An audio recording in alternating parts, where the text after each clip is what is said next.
كتظن بلي كتعرف شكون هو الراجل اللي عايشة معاه. فكري مزيان، هاد العيالات اللي غنحكي لكم عليهم اليوم كانوا كيسحاب ليهم بلي راهم في امان حتى النهار اللي لقاو فيه الخيانة غارقة في عقر دارهم. ولكن الصدمة ماشي هي الخيانة، الصدمة هي الطريقة العبقرية والباردة اللي انتقموا بها. اليوم غنعطيكم 5 ديال القصص حقيقية لعيالات مغربيات قلبوا الطاولة وردوا الرجال ضحكة قدام العالم. القصة الخامسة غتخليكم تفكروا 1000 مرة قبل ما تيقوا في أي حد. بقاو معايا. القصة 1، فضيحة نظام الملاحة. الاكتشاف. لطفي كان ديما كيقول لفوزية عندي شوانطي في مدن بعيدة، كازا، طنجة، مراكش. فوزية كانت كدير فيه الثقة، ولكن واحد المرة ركبات في الطوموبيل وبغات تخدم الجي بي اس باش تمشي لواحد العنوان. لقات في العناوين المتكررة واحد الزنقة في حي بعيد عليها بزاف. فاش شاف التاريخ لقات باللي لطفي كان تما في الوقت اللي قال ليها فيه باللي راه في اجتماع مهم بمدينة أخرى. بدات كتراقب السيمانة كاملة ولقات باللي كيمشي لتما كل نهار مع 6 ديال العشية.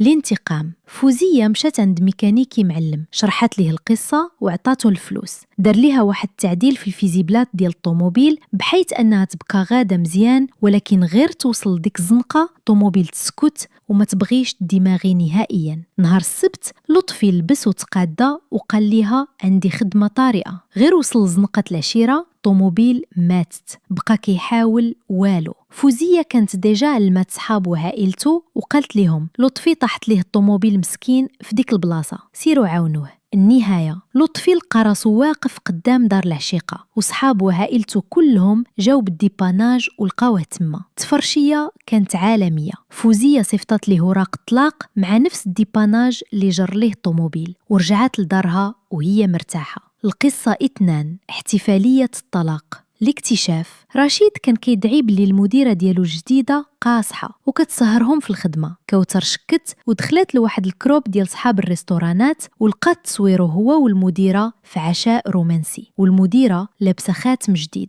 كوثر عرفت بلي الخاتم تشرب فلوس الحساب المشترك ديالهم. الانتقام. نهار بكرة زواجهم رشيد كذب وقال عندها اجتماع. كوثر مشات للريستورون، حجزت أكبر طابلة حداهم وعرضت على كاع صحباتها المقربات. فاش وصل رشيد والمديرة كوثر وقفت وقالت للنادل بصوت عالي جيب لينا أحسن كاطو عندك، حيت اليوم كنحتفل بأكبر إنجاز في حياتي. فاش كل شي دار عندها قالت اليوم كنحتفل باللي كشفت هاد الخائن اللي جالس قدامكم وهاد المديرة اللي سارقة الفلوس والرجال. النهاية الناس في الريستورون بداو كيصوروا باللايف. رشيد والمديرة هربوا من الباب الخلفي، ولكن الشوهة كانت وصلات للشركة ولعائلاتهم. كوثر طلقت منه وخدات تعويض كبير على الضرر النفسي والمادي. القصة 3، فضيحة الجروب واتساب. الاكتشاف. أحلام حلت الواتساب ويب في الحاسوب ديالها بلا ما يحس عادل. لقات جروب خفي دايرو من صحابو الخائنين كيتسابقوا فيه شكون يغدر بمراتو كتر وكيهضروا على أحلام بطريقة بديئة، كيضحكوا عليها حينت هي نية وكتصاوب ليهم العشاء فاش كيجيو للدار. الانتقام. أحلام خلات الواتساب مفتوح عندها وبدات كتسجل كل شيء. نهار الاثنين فاش عادل كان في عرض قدام المدير العام للشركة، أحلام بدات كترسل دوك سكرينات والفيديوهات الجروب العمل والجروب العائلة في دقة واحدة. عادل كان كيشرح في البروجي حتى بداو التليفونات ديال الناس اللي معاه كيصونيو بنفس لي ميساج.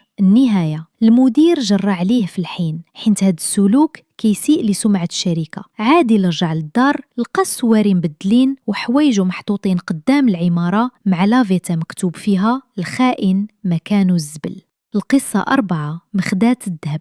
الاكتشاف. ملكة كانت كتجمع الفلوس باش دير عملية لأمها، لقات الصندوق خاوي. واجهت عزيز كذب وقال باللي تسرقوا ليه. ملكة شافت في الانستغرام ديال واحد البنت صغيرة صور الهدايا وصبابة ماركة يلاه تشرات وعرفات باللي هادوك هما فلوس أمها. الانتقام. ملكة مشات للبلاكار ديال عزيز، جبدات كاع الحوايج الغاليين اللي شرب فلوسها، صبابط، جواكيت جلد، هزت المقص وقطعاتهم طراف مجهرية. عمرات بهدوك الطراف المخدات ديال الصالون اللي يلاه فرشات. نهار السبت لبست عزيز أحسن ما عنده وجلساتو في الصالون وقالت ليه جبت لك هدية بمناسبة السرقة اللي وقعت لك. النهاية فاش حل المخدات لقى حوايجو اللي كيسواو الملايين ولاو عبارة عن حطام. ملكة قالت ليه فلوس مي رجعو حوايج وحوايجك رجعو وسادات، دابا سير عندها تلبسك. عزيز لقى راسو مفلس بلا حوايج وبلا مرا. القصة 5.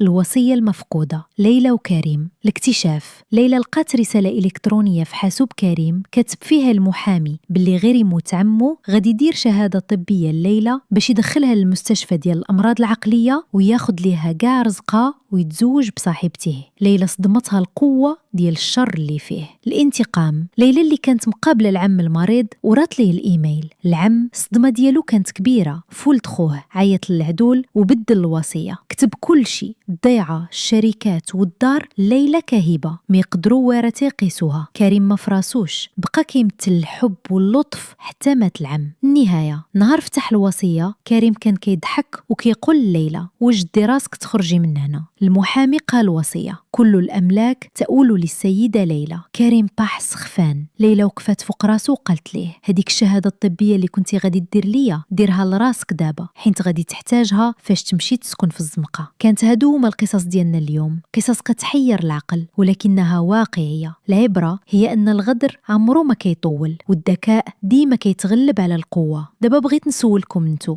أما قصة في هاد الخمسات بردات لكم القلب كتر وهل كيبان لكم باللي هاد العيالات زادوا فيه ولا هداك هو الحق؟ حكيوا لي آراءكم في التعليقات، وإذا عندكم شي قصة مشابهة بغيتوني نعاودها في الفيديو الجاي صيفطوها ليا في الانستغرام. ما تنساوش ديروا لايك وتفعلوا الجرس باش تكبر العائلة ديالنا. تهلاو في راسكم وبالسلام عليكم.